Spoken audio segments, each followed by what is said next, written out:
I stepped into the corporate gala wearing a calm expression I didn't fully feel yet. Crystal chandeliers glowed overhead, glasses clinked, and laughter floated through the room, but the instant I appeared, the atmosphere shifted. Conversations faltered. Heads turned. My wife, Rachel, froze halfway through a smile. Her colleagues leaned closer to one another, whispering behind raised hands. Then her supervisor, tall, self-assured, and clearly enjoying his authority, looked me over with open disdain. "You're not on the guest list," he said curtly, dismissing me as if I didn't belong. I offered a polite smile, the kind that reveals nothing. Everyone around us expected me to shrink back, embarrassed, maybe even humiliated. They assumed I would quietly leave. They were wrong. The room seemed to pause, as if holding its breath. Rachel's co-workers exchanged confident looks, certain the situation was already resolved. Rachel herself looked torn between confusion and panic as she noticed I hadn't moved. The executive leaned back in his chair, clearly convinced I had no influence here. I slowly surveyed the room, letting the silence stretch. Every laugh, every whisper only tightened the tension. I hadn't come to be shamed. I had come prepared, for clarity, not conflict. What I was about to say would turn the evening upside down. At last, I spoke, my voice even and composed. "It's interesting you mentioned invitations," I said, locking eyes with the executive. The chatter died instantly. Curiosity rippled across the room as I continued. "Because the person you're trying to remove happens to own 85% of this company." A sharp intake of breath echoed through the space. The executive's confident expression cracked, the color draining from his face. Rachel's jaw dropped. Conversations halted mid-sentence as disbelief spread like electricity. The shift was immediate. The balance of power had changed. I let the revelation settle as I walked slowly between the tables, giving everyone time to absorb it. Some stared openly. Others whispered in frantic disbelief. The man who had dismissed me moments earlier now looked unsteady, his shock impossible to hide. "So when you say I wasn't invited," I continued calmly, "it's an interesting statement. Because, technically, this is my dinner as well." Every eye remained fixed on me.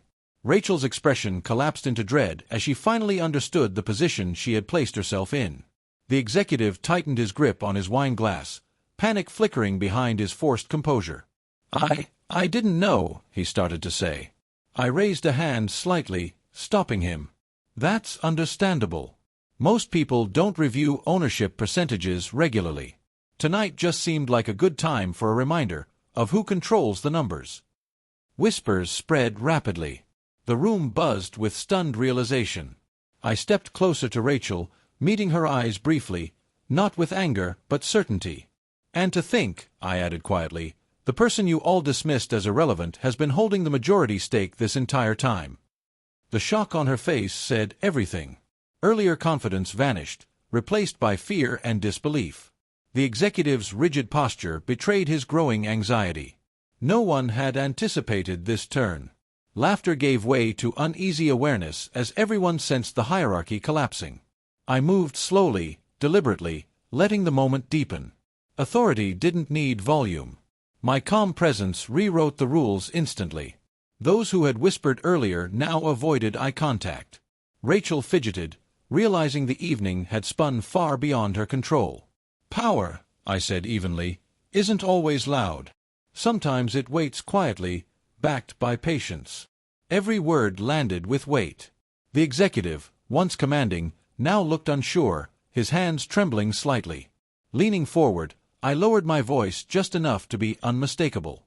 "If anyone believes this is merely a dinner, remember, it's also a boardroom. And tonight, I decide who speaks, who stays, and who walks away with nothing." The room fell silent. Faces reflected disbelief and fear as authority shifted before their eyes. The executive struggled to maintain composure while everyone watched his position unravel. I took the seat at the head of the table, claiming the authority that had been ignored minutes earlier. The old structure dissolved without argument. Rachel couldn't meet my gaze.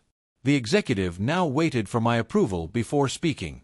Every movement, every glance confirmed the new reality.